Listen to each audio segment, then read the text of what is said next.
Hello,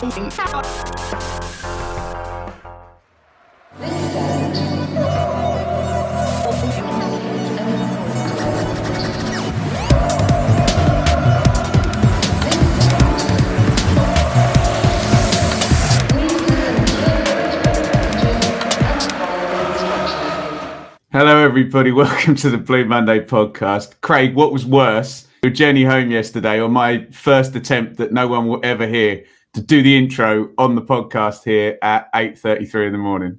Your first attempt at the intro. Dreadful. 100%. No, because the journey was fantastic. The journey is always good. And I think instead of spending an hour we should talk about, as everyone will probably know, the A14, A1 journey now up the east of the country is a joy. Magnificent. Well, I used to I used to do that back in the day. There used to be a roundabout every sort of I don't know 3-4 minutes. Yeah, problematic. What do you think of Britain's roads, Dave? Do you know what? I don't see so much of Britain's roads now like I used to, Ben. As you well remember when we worked together, I was always on Britain's roads, so I don't really see that much. But I have to speak up for that A14, A1, or however you want to describe it, link. It's a thing of beauty. It took bloody long enough to do, I know that. Yeah. The one that gets me is the Catthorpe interchange, which literally doesn't exist anymore. It's all flown over. That was the worst of it. That was always the worst. Do you know what, Dave? I did a strange thing that no one should really ever do. I went to the services on the M6 toll a few weeks ago for a business meeting, and I've always thought, why on earth, if you're paying for the M6 toll, Craig, why would you stop? The whole point is that there's this, and obviously I'll use my words carefully. There's perhaps a tacit arrangement there when you pay for the M6 toll that you may go a little bit.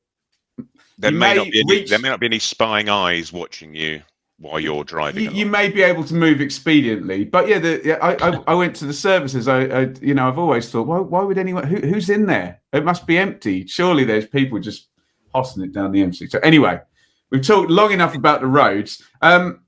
I've got a new segment for you today. It's Ben's wheel of names for the transfer window. Okay, so I've got, they're not all transfer window topics. I've got 7 names.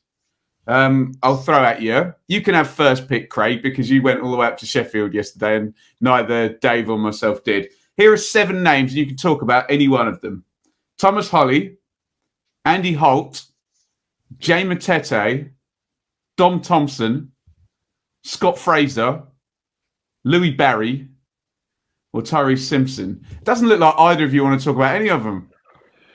We can knock them all off in the space of 30 seconds. Knock Holt, knock one off. Been there and done him. He did his job and completely 100% impacted on yesterday's performance. So what he had the most impact on yesterday's performance. So what we're talking about is the Andy Holt apology, aren't we? He's come out and apologised. So I assume he'll be returning to Twitter next week. What was your views on his apology, Craig? It served a purpose for him, I'm sure. As he said, as we've all said, it's a nice. I'm sorry if you were offended. It's just the kind of guy I am. You know, I shoot from the hip. Take it or leave it. Okay, mate, we'll leave it. Thanks. No interest in what the guy has to say anymore. It'd be interesting to see what happens next year when we play them, I suppose. Dave, I once got in a brilliant Curb Your Enthusiasm like moment. We played a gig years ago, and we were sat with some people afterwards, and one of them said to me, "You should get your hair cut." Oh dear. You know the type of guy I am. That's not gonna. And I questioned this person back, and they said to me, "Oh well, I just say it how it is. You know, I'm just opinionated." I'm like, "No, you're not. You're just rude." that way. It went quiet. But it's a little bit like Andy Holt's sort of view of himself as Craig says, "I'm that kind of guy." But it was a bit of a. Would you rather the apology hadn't even happened if it was going to come like that, Dave? Definitely, yeah. It didn't serve any purpose at all. Just rubbed further salt into the wound, really, didn't it? And I think, as Craig quite rightly said, Mr. Morsey was a big miss certainly yesterday, and always was going to be in a game like that yesterday. Absolutely, Dave. Holly, Matete, Thompson, Do you know what? Fraser, Barry perhaps Simpson. Unexpected. I'll have a little shout for Thomas Holly, I think. So Thomas Holly's got a loan move away to Port Vale for the rest of the season, so he's going to get some game time. And I did have a little look-see yesterday evening, and fair play to him, kept a clean sheet and a 1-0 home win over Scunthorpe. So good news for him. And I think, one was always going to go out because I believe one of the younger keepers, was it Bert White, was a great name, and it's like a 1930s footballer name, Is isn't it it? Robert? Was Bertie? Bertrand? Bertrand Russell. So it's literally going to say those two words. There you go. Bertrand Traore. Sorry? Bertrand Traore. Bertrand Traore. Aston Villa. There's loads of them out there. Yeah. And so he was recalled. So Holly made his debut, 1-0 win. So good luck to him for the rest of the season. He's going to get some game time. And I think, that Port Vale, going to say, are there or thereabouts. I think they're 3 points off the playoffs, Yes. Game in hand. Well, wouldn't we wish that? So fair play to him. But you're right, there was a fair bit of activity flying around. And a very quick mention, if I know you only one, very quick mention. Sadly, it doesn't appear to be anything in the Matete link, does it? Apparently, allegedly. Is that going to be okay? We'll tick that. He's kind of done too. Then I don't want to waste this opportunity, Craig, of a rare mention for Port Vale. Port Vale actually made an entrance in my week as well. I was doing a video on the excellent Benjamin Bloom football channel about the 10 worst Championship teams ever, and 2 of them were in 99, 2000, and Port Vale were. I think he got 36 points. Port Vale and Swindon. Swindon went into admin that season, if you remember. We beat them twice, obviously. That doesn't sully our wonderful promotion season, of course, the fact there were 2 whipping boys at the bottom of the table. You got any Port Vale memories? Anglo-Italian Cup, Tony Naylor bagging Craig? No, I've never been to Port Vale, so I can't give you any indication on what the journey was like up there and how the A1 went back 22 years ago. It'd have been awful. Yeah. No. I think I went there a couple of times, actually. Didn't they? We got far on that Anglo-Italian Cup. Didn't they come down here and Tony Naylor? They beat us like 4-2. What does that ring a bell? I don't know. Yeah, he scored a hat trick, didn't he? And we were like advancing quite nicely. We thought, oh, hang on, bit of silverware, and then Port Vale came and did a job on us circa 96, I guess. Yeah, there are lots of people who got pictures of the programs. There's a young Andrea Pirlo, I think, in one of the I don't know which team would it be, like Reggiano. Port Vale. Oh, right. Okay. not playing for Port Vale. Sadly, the apprentice, wasn't he? I think. Yeah. I do think they had. Do you remember that lad Anthony Gardner who went on and played for Spurs? He was a good player in that team as well. Could play up front as well. Dave Craig has been quite selfish. I think he'd admit he knocked Jay Matete off, which Andy Warren, good old Andy, kind of knocked off in about when we were getting excited about. Like, nah, lads. Not happening. So you can talk about Dom Thompson, Scott Fraser, Louis Barry, or Tyree Simpson, Craig. I'll go Thompson, Don Thompson. That sort of came out the blue. After Vincent Young got ridiculously sent off, and I'm talking from his perspective, not the referee's perspective. On Tuesday night, we all of a sudden started thinking, "Oh crikey, we've got nobody to play left." Left wing back, left full back, whatever it happened to be. And then pretty soon after, out of the blue, red-haired Dom Thompson came appearing on our Twitter feeds. And it's quite interesting actually. In the interview with him, he said that he'd been aware of our interest for 2 to 3 weeks.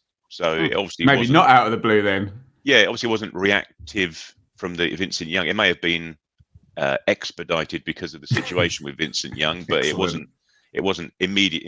We may have been waiting for the weekend or something. But so we got that one done and dusted, and he made his first start yesterday.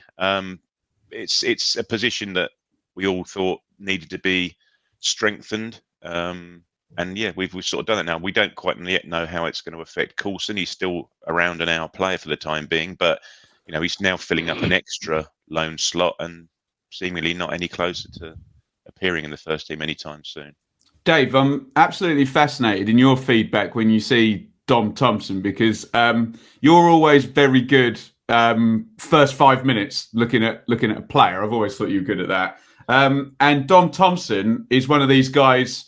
He's not like an academy guy, is he? I know he went through Arsenal, but it's this Brentford B team business now, and we think the coaching at Brentford is very good. So I'm interested in your feedback when you see him play as to how he stacks up to an academy player, because sometimes a few of us on the podcast have thought the problem-solving abilities of some of these academy players, they look very smooth and nice to watch, but I'd be interested in your thoughts on how that pans out, and just general thoughts on Dom Thompson. Well, it's an interesting one, because he's still only he's 21, is he? I mean, he's been through the Arsenal academy from the age of 12 to 19. Did I see? So he's obviously well schooled, Ben, isn't he? He's not, he's well schooled, and he's very. I would assume he's very technically. Craig can say. I assume he's very technically sound, and I would assume he'd be comfortable on the ball. So yeah, looking forward to seeing him. It's an odd one with Coulson, isn't it? You would think that he's still here, isn't he? I mean, I don't know. That is a strange one. Maybe he is reasonably close, and he's obviously lost a bit of confidence in Penny, or Penny perhaps lost a bit of confidence himself. Had an injury as well. I think we said on the pod in the week, myself and Rich, I just don't like to see right-footed players playing in that left back role. It just doesn't look right. Would you not like to see Mohamed Salah cutting down Ipswich's right-hand side onto his left foot, Dave? Yeah, we kind of said that, unless it was Rico back. Unless it was Mauricio Tarico back, Dave. Yeah, unless it was Mauricio Tarico. There was a caveat there. You don't want Mick Mills playing left back, Dave. They were the caveats, but I don't like to see it. I don't like to see it. So it just looks imbalanced. It does look completely different if you've got left footer there, doesn't it? It just widens the pitch. It immediately widens the pitch. It does. I mean, it's how many times even against Wimbledon, where Vincent Young got quite in decent positions. Yeah, it just has to check back every time. So that doesn't work. So yeah, looking forward to seeing him. Sure. Couple more to go. Craig, can you lump Tyree Simpson and Louis Barry together? Where are we with Tyree Simpson now? Do you think that seems there's a lot of what would Dave call it? Rumour and conjecture about Simpson's position and what perhaps he or his agent are after at the moment. Yes, they probably do link actually, don't they? Thinking about it. So we've obviously brought Simpson back, and McKenna came out after Wimbledon to say it wasn't my decision to bring him back. It's the club / contractual discussion that's going on, which is a bit strange in itself in that we've got the option of another year to extend it if we wish on current terms, you'd assume. But it just seems like from the outside looking in that he's currently umming and ahhing about whether to sign a contract, which we've put on the table in front of him, and we've brought him back to say, look, guy, it's in your best interest that you do so here. I'm not saying that thumb screws are involved or shining bright lights in anyone's faces in dark rooms, but it just seems like there's a bit of contractual wrangling going on at the moment between us and him and his representative, and then hopefully if that gets sorted in the next 24 hours, he can go back to Swindon and finish the season there. I think that would be the best outcome for everyone. And he can join up with Louis Barry, who signed for them tail end of the week, also on loan. He didn't play. I don't think he was in the squad yesterday for them in their 1-1 draw against 9-man Col U. So that he can form a partnership with Louis Barry, hopefully from February through to the end of the season. Yeah, I think Craig's right, isn't he, Dave? I think the best case scenario here is a busy day with the agents between now and deadline day closing and getting back out to Swindon before 11 p.m. tomorrow, right? You would think that would be the likely scenario. Yeah, fingers crossed, because he's obviously got something. He's albeit a bit raw, but yeah, he's got that sort of physicality and he's got a goal in him as well. So yeah, let's hope it all turns out well for all parties. I'd be interested in Joe's thoughts, actually. Villa have just sent a lad called Archer to Preston and a lad called Philogene Bidas to Stoke.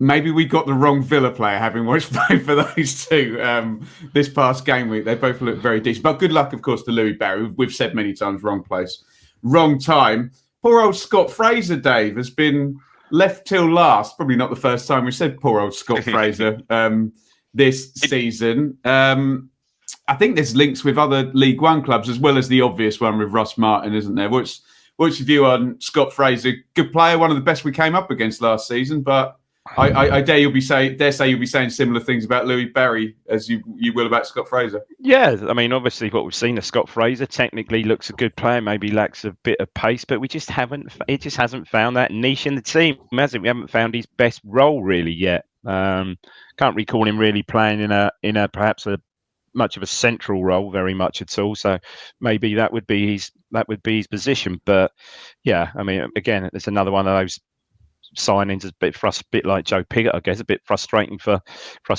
both parties. Again, that he hasn't been able to have a consistent run and stake a place in the team, and perhaps that's down to us. We just haven't found his best position yet. I mean, I can't recall him. I know he's had an injury and stuff, but I can't really recall him being in actually many squads lately, has he? Many of the 18s, I don't think he has. So again, possibility that he may be on his way tomorrow. And yeah, not surprisingly, because I think there is a good player there. He's got one or two interested clubs. Well, we paid for him, didn't we? From memory. Oh, so, yes. Yeah, we paid for him. Yeah. We're not going to be, letting him go on the cheap because Charlton bid for him, and it was apparently less. I'd have thought a loan. I'm not talking about letting him go, and I'd have thought perhaps a loan somewhere. But yeah, he just hasn't worked, has it? Just quickly, I don't know if either of you saw this. I'll come to you, Craig.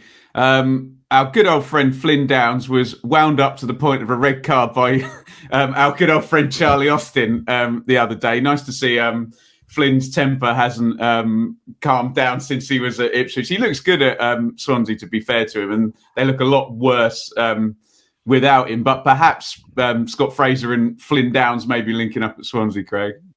Yeah, it'd be nice.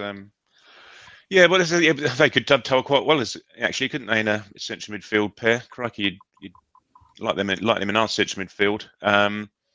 So yeah, but we'll see with Scott Fraser. It seems again the obvious link with Russell Martin, doesn't it? Swansea, if they can give us what we paid for Scott Fraser, I'm sure he'd shake everyone's hand and would shake his hand and disappear. Just say it's just one of those ones that hasn't yet worked out. And as you say, similar lines to Pigott. But if you're bringing in that volume of players, and 20 players don't fit into an 11-man starting 11, do they? There are going to be some that fall by the wayside, and unfortunately, that number seems to be getting higher and higher and higher at the moment. We talked about a lot of great returns in this opening segment, and I love a big return. Maybe that big return could be Tyree Simpson returning to Swindon, or Scott Fraser returning to work with Russ Martin, or Andy Holt returning to Twitter. But the biggest return on the Blue Monday podcast today. Fried chicken more crisp than a James Norwood finish, ribs more meaty than a Sam Morsey tackle, and wings as hot as Wes Burns. Favourite is Britain's tastiest chicken. And you, as a listener of the Blue Monday podcast, can get 20% off by entering BM20 at the checkout. Order direct from their menu at chicken-ipswich.co.uk. They'll deliver anywhere within a 2.7 mile radius of the store. That includes Portman Road. And if you're not quite as local as the Bond family, you can click and collect. The store is located just off Hadley Road. Favourite, Britain's tastiest chicken. David actually ran off towards his phone to order some favourite chicken there, I think, I did. during that Absolutely week. So, yeah. Favourite chicken will be back, partnered with the podcast until the end of the season. All the bits and bobs, and a frankly unbelievable promo from Mikey Penny Smith as well. He came up with all of that himself as well, Craig. Shall we go to Sheffield Wednesday? Just quickly, Craig and Dave. I think maybe I've got Villa Park at the top, but Hillsborough, that's a great football ground, isn't it, Craig?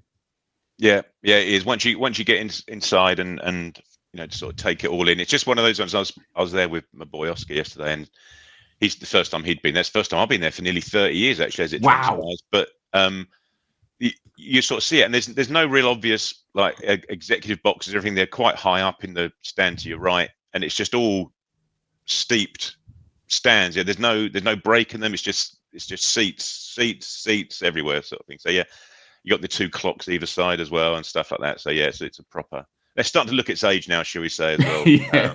But yeah, no, it's a proper old football ground. All the streets literally behind the back gardens, Dave, as well. What a ground Hillsborough is, yeah? No, so as Craig said, or you said, one of the proper old football grounds, along with Villa Park, I don't know, Goodison, grounds like that, yeah. Beautiful. Main Road. Sadly. Main Road, don't start. Aligned. What have I done? Hang on. I'm going to have to filibuster, which is a great word for a musician, because I need to press the button to get the team news out. There we go. So Ipswich travelled to Sheffield Wednesday. Expectations, hopes, are they ever high following the Town? But here is the team, and we'll get your reactions to this. It was Walton in goal. Back three of Danassian, Wolfenden, Edmondson. Burns and Thompson makes his debut as expected down the left. A central midfield duo of Tyree Simpson and Idris El Mizouni. I'm sure that will get comment from the boys. Chaplin, Selina, and Bon. Let's go to David first, and then maybe Craig can put some more chicken meat on the bone, haven't actually seen. Dave, your thoughts on the selection there? Yeah, a surprising midfield too, perhaps, but then we subsequently realised that you subsequently see no Tom Carroll then. We subsequently, congratulations to him. He's become a father again, or for the first time again, I think. Similar situation to Sonia Luco the week before. I mean, most things considerate, really, but there you go. I know clubs are starting to sign people on the basis of their vaccination status. We need to start signing people on the basis of their and maternity, snip. paternity state. Have you had the snip? Yes, right. Come and join us. Yeah, it's so that was a bit annoying, and similar to sort of people said about Jackson the week, sort of shop window. I mean, it's been well sort of publicised out of Portman Road in the last couple of weeks that perhaps El Mizouni and Harper are both up for loans if someone suitable comes in for them. And lo and behold, one appears back in the squad after I haven't seen him in. Harper appears back in the squad for weeks, and El Mizouni actually gets a start. But obviously Evans not being fit again, having got injured in the warm up last weekend. Obviously Morsey suspension. So yeah, a new midfield pairing, which when I saw the team, I personally thought I'm not really sure about that. And then again, not going with the two up front, playing those two number 10s as he hates it, Craig. Of course I hate it, because the other thing works, doesn't it, for Christ's sake? So yeah, a little bit surprised, but then looking at what was left, yeah, fair comment. I mean, personally, to me, from what I've seen, I mean, I haven't seen, obviously, we haven't seen Harper play for ages, haven't seen Harper in training, obviously, but what Bakinson gives over Harper, I'm not really sure. Perhaps Craig could fill us in on that one, being Harper he's obviously long-term player of the season. Well, this was a conversation as soon as Bakinson came in, wasn't it? It's not the lazy comparison some people think it is. Craig, I didn't think we'd have the word snip used quite in that context so close to a transfer deadline day. I thought it would have been used in a slightly different way. Your thoughts? I mean, I'd like to just focus you on Dave's last comment, which I do agree with. Given the options, what else was he going to do, really? Yeah, that's where we're at, wasn't it? Unfortunately, as Dave said earlier, we all knew that Morsey would be a miss in the 4 games that he was suspended for, but we also all knew that this, of all those 4, this was the one that we'd really, really miss him in, and to a lesser extent Evans as well. It's just one of those things whereby the stars have aligned, and we missed out on our 2 central midfielders who played God knows how many hundreds of games together, solid League One performers, and as a result, we had a very, very lightweight central midfield yesterday, and especially when you add in the 2 number 10s ahead of them, they weren't exactly adding too much steel into the into the equation either. And just to talk about, we'll talk about Bakinson now, because as Dave mentioned him, I know you were saying about Dave needing 5 minutes to tell how good a player He's good. He's good. Yeah. I've had 3 games of watching Bakinson so far, and yeah, I don't see any difference between him and Harper whatsoever. They're both decent on the ball. I'd argue that half, from what little we've seen of Harper, he looks a bit more elegant on the ball, but they're both weak in the tackle. Neither of them seem to track back. I just don't see the difference or the reason why. I don't think, he's on a trial before you buy sort of scenario, isn't he, Backerton, in effect, see how you do between now and the end of the season, and we'll take you on. As things stand at the moment, I think he's going to be going back and dealing with the wrath of Nigel Pearson. I'd have thought he's not offering. I say early doors, caveat all of it. He may turn out to be fantastic, brilliant, but at the moment he just looks a little bit too lightweight and a little bit too lackadaisical. Excellent, lackadaisical. It's a good point you make, because look, if he's still around, presumably he's going to be, when Morsey comes back and Evans is still out injured, he might look at a completely different player in the centre there with Morsey alongside him. I mean, most people would do. Most players would do. And that's what Harper, isn't it? Harper hasn't had the opportunity. No, he hasn't. No, he hasn't. He was playing alongside Evans when we weren't quite functioning particularly well at the beginning of the season. But this parlays back into 2 points that have already been made this pod. One is Dave's like for a front two, which means you could go to a midfield three, which means a player like Backerson or Harper can have something behind him and not have to do that defending. And then again, the point that Craig made about squad and all those lovely Aluko, Fraser, Chaplin, Selena players. And I think understandably so, a couple of managers in a row now have wanted to get the number 10 figures on the pitch, haven't they, ahead of maybe a number 8. Yeah. But as we go through this Wednesday team, maybe there was a reason, being wise after the event, why a midfield 3 might have been preferable yesterday. Here is this Wednesday team then. Some familiar names here, Dave, and a bit of a similar structure to us in players that have actually done it at the higher level. Obviously, Wednesday at this at League One level. I know people get annoyed with us saying this, but traditionally don't really play at this level, do they? I know they had a couple of runs in recent years. Bailey Peacock, Farrell in goal, obviously on loan from Burnley. Sam Hutchinson, who went away and came back. Harley Dean, who's not very popular with the Birmingham fans, but hasn't been in League One for a few years. Jordan Story, who we were linked with, Preston, and again level up. Johnson and Mendes Lang, who we've played against before, a level up for Middlesbrough and Cardiff. Deli Bashiro, and then Mas Longo and Barry Bannon, who, well, yeah, I'll say no more. Canberry and Josh Windass, who actually, in terms of output in League One, has been very good since he got back from injury. I know, Dave, on paper, and football's not played on paper, blah, blah, blah. Some star power there in League One terms, isn't there? Yeah, and I think that just sums up our central midfield, the relative inexperience of our central midfield match up against their two yesterday. You've got Bannon and Luongo, who've played 500 games, probably more even, maybe, that's very similar and above. Sorry, but talking about, certainly above League One level. So, that sort of summed it up. A very experienced, solid-looking Sheffield Wednesday side, really, wouldn't you say? Which, a very much a mirror image of the manager, really. And I don't know if, Craig, you can back this up, but immediately, just looking at that, we know about Luongo and Bannon will just drop backwards. Both of them do it, don't they? And you can just look at the way we've lined up. There must have been space for them in sort of deep central midfield positions. So I'm sure Craig will let us know from his vantage point during the game. But it just doesn't appear to match up too well on paper, does it? No, it doesn't. And no, you're right. The first half especially. Second half, not so much. Bannon didn't get on the ball so much. Neither did Luongo. We sort of started to get back into the game and get a bit of a grip on the central midfield. Certainly El Mazzuni started to get more into the game second half before he was taken off. But what the Sheffield Wednesday lineup shows you, just the two up front. It wasn't necessarily a direct 2 up front. It was Windass was sort of buzzing around Canberry, but Canberry was big, strong, muscled Edmondson out the way, muscled Wolfenden out the way, and just allowed that gap, therefore, to free up for someone else, whether it be Windass or whether it be Mendes Lang on the wing. They were acting more as a pair, and poor old Macaulay Bonne was just up there all by himself. It's not the first time we've heard it. He was just up there all by himself, winning flick-ons to nobody.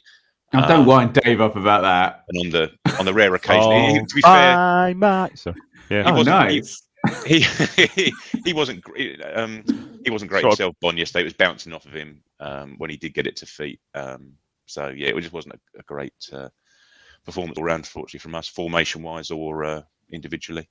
Just thought I'd break into a bit of Eric Carmen for you on a Sunday morning, Ben. Dave, I was going to say, I know you were singing the Eric Carmen version, but I immediately thought of the Celine Dion version. And that wasn't the Celine version at all. But there is something you would like, Dave. There's a brilliant, you'd like this as well, Craig, brilliant documentary with the great producer David Foster, who obviously produced that record, but did Earth, Wind and Fire and Chicago and all of that good stuff. A great producer, great piano player, and writer, Craig, of one of my favourite guilty pleasures.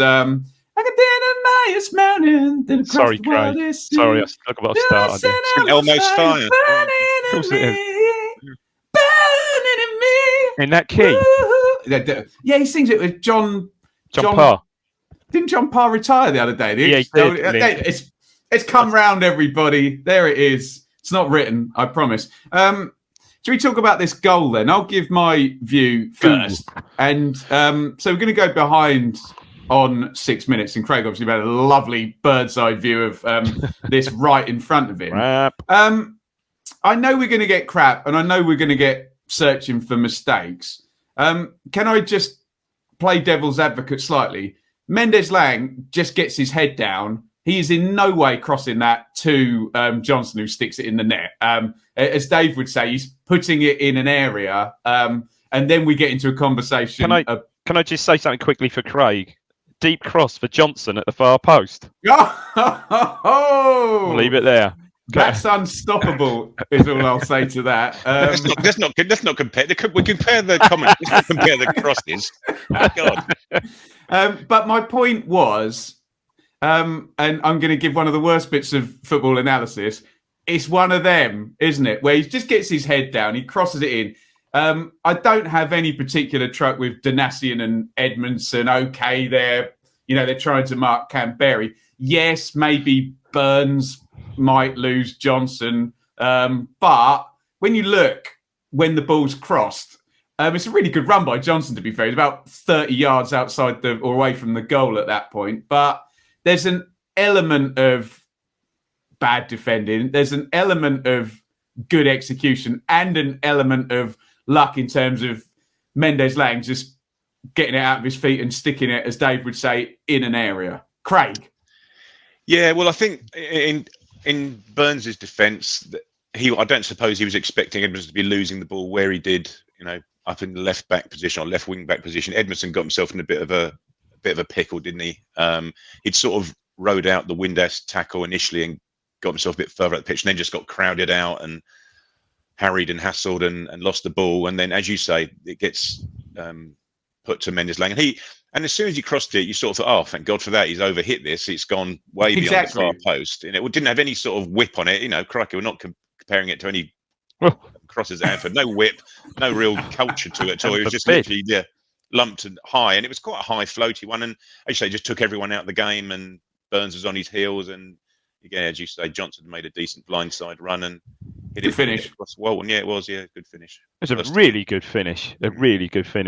Yeah, I agree.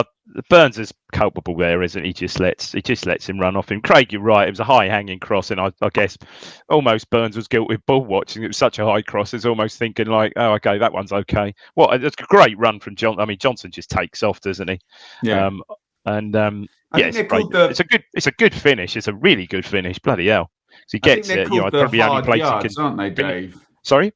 They're called the hard yards, aren't they? He makes that run 10 times in a game, doesn't get the ball 9 of the times. And it is frankly, the cross is not meant for him. And Burns is probably like, oh dear, yeah. It's too late because he's bombing. And by the time he passes Burns, he's at full pelt.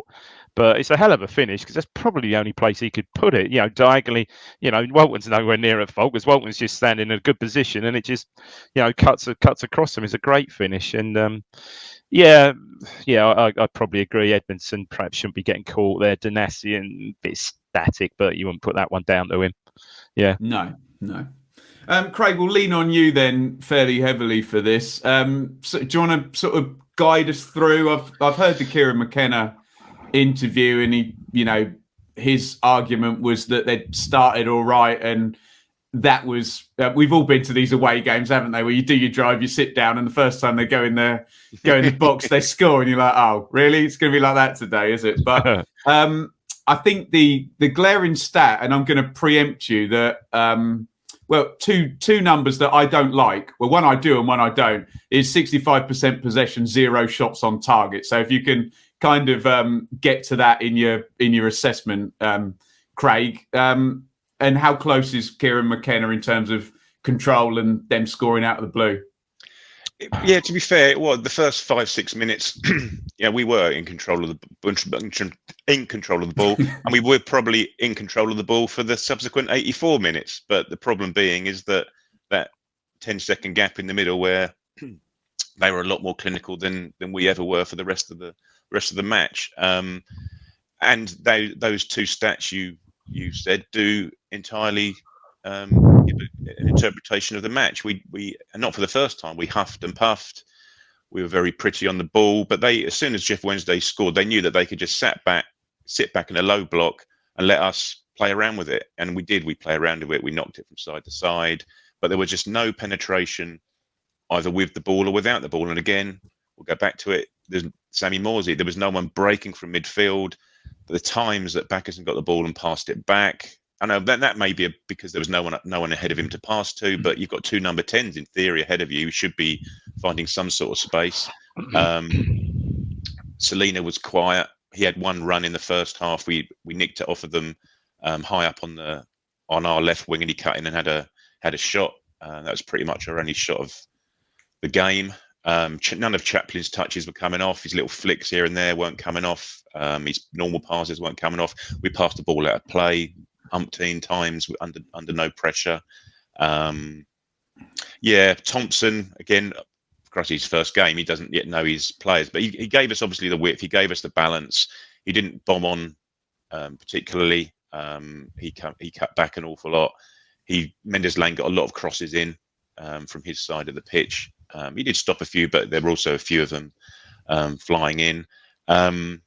It just looked, second half, especially when you expect them to come out a bit more blood and thunder and a bit more intent, we just seemed to be playing like we were the guys who were in front still, that, we're happy to hold on to the ball, you come and break us down sort of thing. And it took a long while for us to bring on another striker, initially Norwood, and then swapping out Piggott for Bon to give us some sort of presence up front. But again, even then, we didn't really use them particularly. We just didn't seem to be able to break away from plan A of keeping control of the ball, and maybe once or twice gambling that a ball forward we may lose it, but we may get something out of it.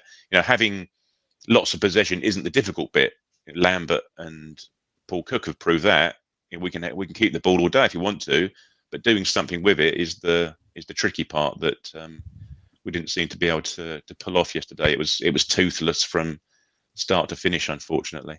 So just quickly back to you, Craig, because you saw it obviously. To what extent were they better than us compared with that circumstantial thing of a goal flying in 6 minutes? Because from what you're saying, if it had been 0-0 at 40 minutes and the pressure's building up, the game plan would have been, frankly, more. I know obviously you have to then react, don't you, having gone a goal down, but do you understand what I'm asking? No, they definitely had the better chances. Definitely, 100%. Right. Mendes Lang should have scored. He had an opportunity whereby he cut inside. I think Bannon crossed it and Edmondson missed it, and it sort of bumbled to Mendes Lang. Outside of the foot, yeah. He cut in and cut in again and just ended up shanking it high, wide and handsome, but it should have at least hit the target from that. They had a corner where Hutchinson, I think it was, literally on the 6-yard line, hit it straight at Ward, and this is all in the first half. Second half, they didn't create too much at all, but that may be by virtue of them just sitting and seeing the game out and managing the game from then on in. What's your reaction to what Craig has said, Dave? Yeah, I'll go back to what you said. It's very much, and Craig said as well, very much, I hate to say it, Lambert Cook type performance, a lot of possession, but no end product. As a Sunderland fan said to me after the Sunderland game up there, you were all fart and knee shaped. And I think that probably sums it up, doesn't it? Walton made a really good save second half. What was that? Did they make? I saw it on the highlights, and Matthew said it was, and Brenner actually commented on that. Might have been a bit Hollywood, but that looked a really good save from Bannon. You'd always tell when the player himself sort of holds his head in his hands, thinking, "Shit, thought that was in the top corner." But yeah, it's all very disappointing, really, that we got back to just no penetration and no creation of chances. Obviously, Morsey's a factor in that, breaking the lines perhaps from that central position as he has been doing, especially under McKenna. So, yeah, it was a game we all said going into it, look, we'll take a point, but as Craig said, I don't think we deserved anything. No. I don't think we were robbed at all. No, we weren't. What was quite apparent yesterday, and what was apparent at Bolton as well. Bolton did the same thing, and so did Wimbledon in the first half. Yeah, they pressed us, but they also didn't give Burns any space behind the left back or the left fullback, whatever formation we're playing against. Bolton, they were right up against him and saying, "Right, you have the ball, and if you can beat our man when you got the ball at your feet, good luck to you." But it's not something that he can do. He'll knock it past someone and run past them, but that doesn't always come off. If you can knock the ball into that gap behind their fullback, he's all over it, isn't he? Which is what he did twice in the second half of Wimbledon. But yesterday he didn't get umpteen times. He'd have the ball at his feet with a fullback to beat, and that's not where he wants to be. Also, Craig, as we have mentioned before this morning, perhaps initial substitution, wrong one. Should have been back and sent off, and Elmiz stayed on. It sounded like El Mizuni was sort of growing into the game second half and having a lot more influence on the game. Yeah, he was. But I don't know what fitness. It may be a fitness thing. I don't know. But yeah, given the choice, it would have been Packerson coming off, because he didn't really impress me much, and he don't impress me much. And he didn't seem to impress much of the crowd around me either, shall we say? I think David Foster might have produced that. I think it's Mutt Lang is Shania Twain, isn't it? She's married to him, isn't she? Mutt Lang, who did Def Leppard and AC/DC and your music. We're going into a record producer way above rabbit hole. Any music fans are going to smart me up. I think it is Mutt Lang, and yeah, I've dropped one there. I'm sure I'll get told about it on Twitter. George Martin. No, it wasn't him. There's the goat. Yeah, but there you go. Just thought I'd throw that in. Yeah, right. Wild day in League One yesterday, so I'll try and sum this all up. Maybe our result at Bolton looks a little bit better now. But so Rotherham went back to the top. Wigan, we were waiting for the normal Wigan goal around about 4:35 on a Saturday. It didn't come. They drew 0-0. Sunderland lost 6-0 to Bolton. 6-0. MK and both Joe and I thought this. The top four are away and gone. No, they're not. MK win at Wickham, excuse me. We now have a top five, so Wickham are fifth. Oxford won 7-2 at Gillingham, and Cameron Brannigan scored 4 penalties in one game. Ridiculous.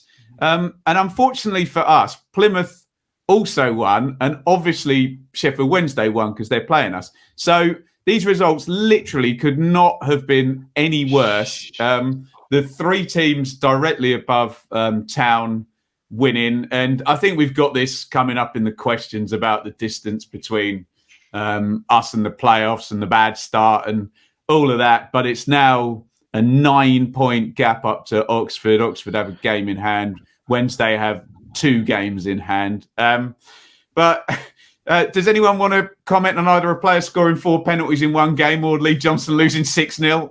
It's a couple of things there. I had a look this morning, and I obviously saw that 4. I thought, well, I wonder what the individual record, and I thought, I've got to have a look for that, because I really didn't know that, and I had a look.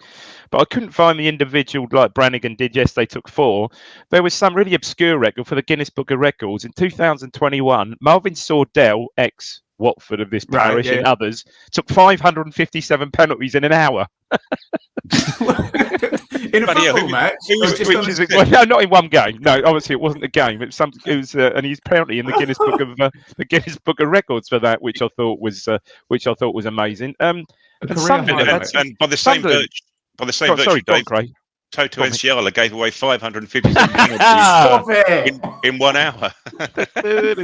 He's gone and we're still bashing him. Come on now. Someone talk about Lee Johnson. Someone said on the stream yesterday, if Enciala had been if Edmondson, if Enciala had been making those mistakes, it'd have been Edmondson as recently, it'd have been pilloried for it. But anyway, let's put that away. Let's park that one. Sunderland, when they lose, tend to lose big, don't they? Especially, well, not especially away from home. I mean, they've had some fearful beatings, haven't they? Everywhere. Beating. I mean, that was just a real shit show. And new signing, Danny Bath, sort of spectacular own goal to throw that into the equation as well. So I mean, it's a crazy, isn't it? At the top, what, fortnight ago, Wickham were top, now they're 5th. Ridiculous. Craig, how were you feeling as you saw those? I assume you had no phone signal whatsoever in Hillsborough. Craig passed comment on that. As you came out of the ground and saw that all the results had gone against us as well. Yeah, exactly. It was all the results gone against us, but it was quite interesting. We obviously listened to a lot of radio on the drive home and TalkSport. And they had Sunderland fans ringing in amongst others, West Brom and Sunderland fans mainly. It seemed to be. Reading. Poor old Sunderland fans. As Dave said, we're getting some hammerings. We got beaten 5-0 by so and so and 6-0 today. Teams don't get promoted if they're losing 5-0 and 60. So we seem to be going on these runs of winning games and then losing games. You do know who you got in charge of your football club, don't you? Good old Lee. Good old Lee. Right, let's go to some questions. And actually, I'll bring the league table up because I just did all the maths. Alex Mathy, Luke Matheson, arithmetic on this. FBL Tractor asks, do you think 2 points per game from here will do it? So, and I dare say we have a worryingly high tide this season. And I'm not going to include the ridiculous points per game season in this. I've taken that one out. But last 10 seasons, 7th place. And I know some people prefer to work it on 6th. I just go from, if you dropped a team into the table, what would it take them to finish above 7th? We can focus on Oxford and 6th in a minute. But 7th place, last 9 out of 10 seasons, 74, 72, 68, 72, Whoa. 74, 65, 68, 71, 73. So a high of 74 in 7th place. So obviously you'd need 75 points. A low of 65. I think we can all see with one glance at the table, it's not going to be 65 this season. And Plymouth, at the moment in 7th, are tracking 70. I'll write this all down. I don't know what they're 77.21. So at the moment, to get past Plymouth would take 78. Oxford are tracking 80, which is very, very high. So I know there's 2 ways of looking at the stats. The drop someone in above 7th, but to actually focus on Oxford, you need 80 points. At the moment, to get past Plymouth is 2.17 points per game for us. I haven't calculated it for Oxford. Obviously, we're at 1.41, but Kieran McKenna is at 2 points per game. But the long and the short of it, with all those silly numbers, Craig, it's a high tide and it's a long, long way back. Yeah, unlikely, I think, is the answer to the initial question.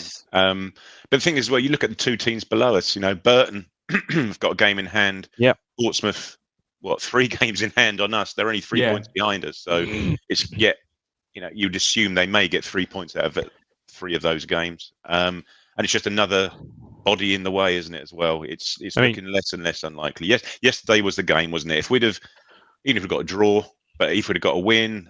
Direct rival, Craig.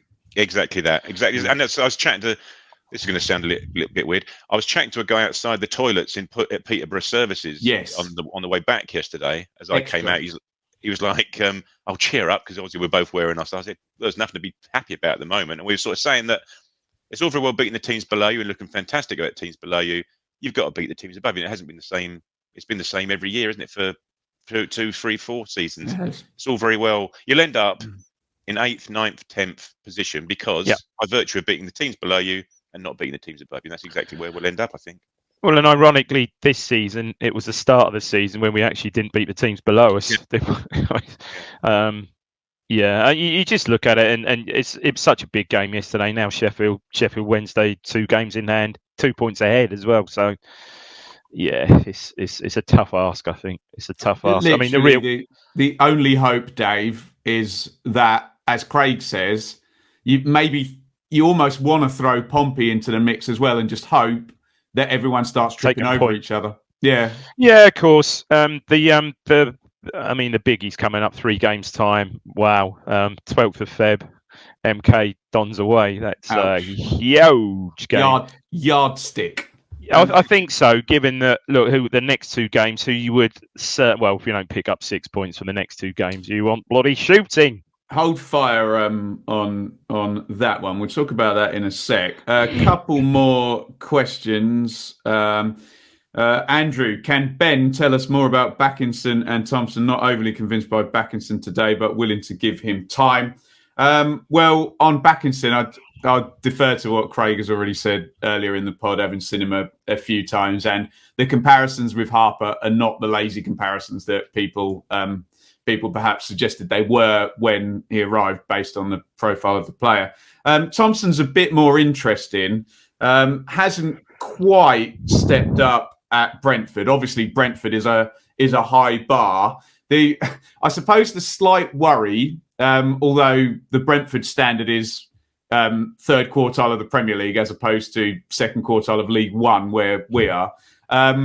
So when Rico Henry got injured for Brentford, they elected to play Sergi Canos, a right winger at left wing back, and Saman Ghoddos, who's like a number 10 as well. So he's not favoured by Thomas Frank, put him that way. But that's not to say that he can't do something good. And to quote the great David Diamond, there's a player in there and it's just now man management, circumstance, situation, isn't it? And will the player now go, oh, I was at Arsenal, I got promoted to the Premier League, oh, now I'm at Ipswich, I'm good, but yeah, do I now need to knuckle down and get things moving?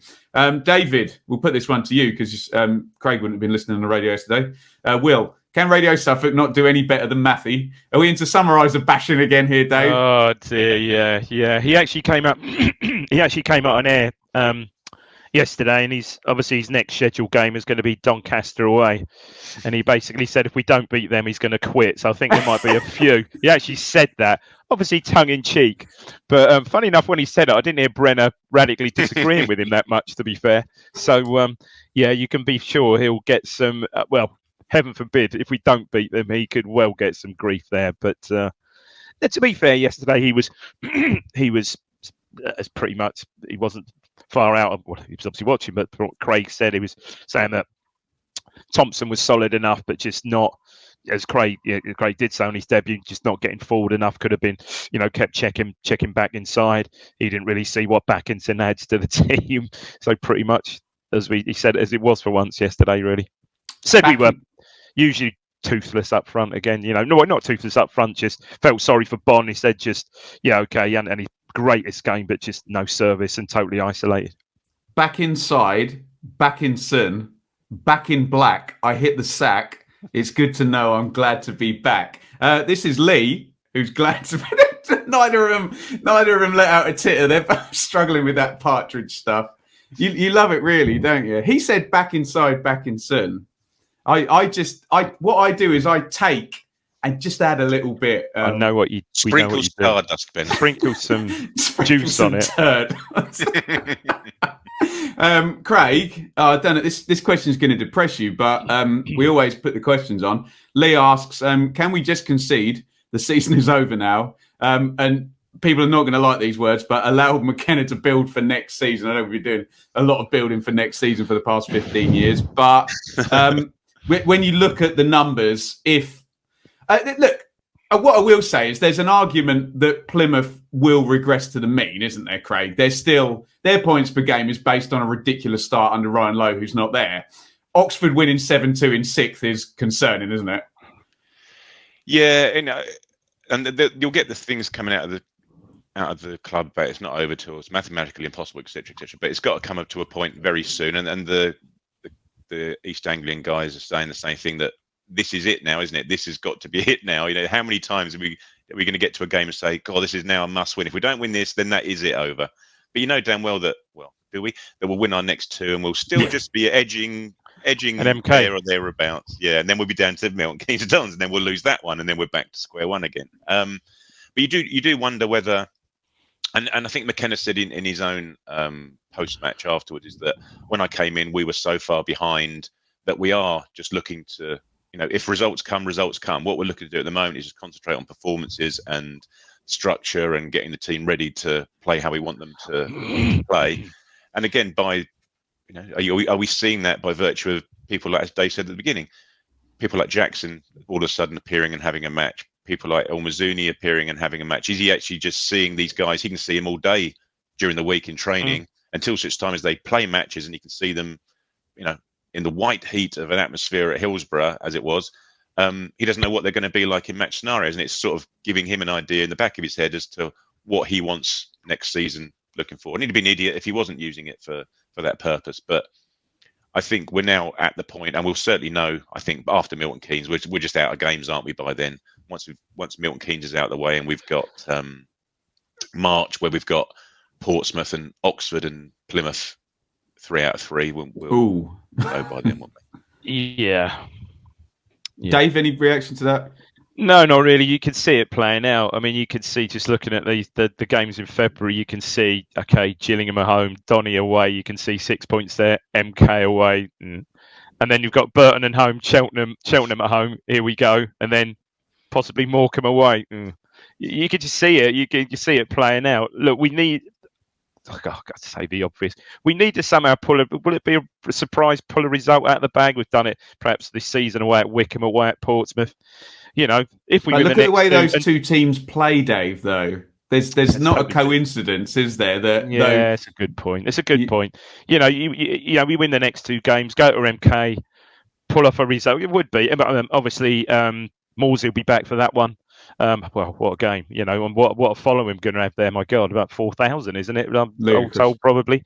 We pull out a result there, and then you look at the next 2 games, but it's just a hope, isn't it? We do it every week, don't we? I don't know why we bother anymore. Looking at the fixtures ahead, because we do it every week, and it's the hope that gets you.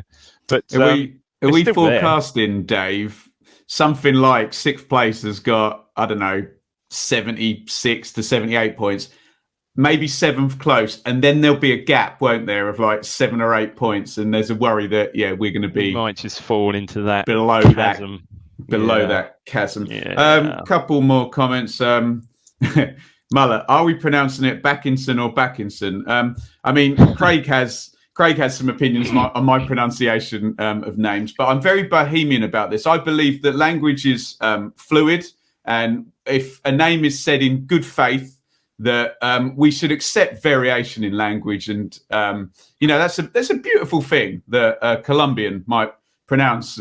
How would a Colombian pronounce Backinson? I don't know. We should enjoy all types of pronunciation, and if it's done in good faith, we shouldn't subordinate people. And it's only ever a preferred pronunciation, isn't it? So there we go. I think if young Tyreek is watching, he has to come out on Twitter and tell us how we pronounce his name properly.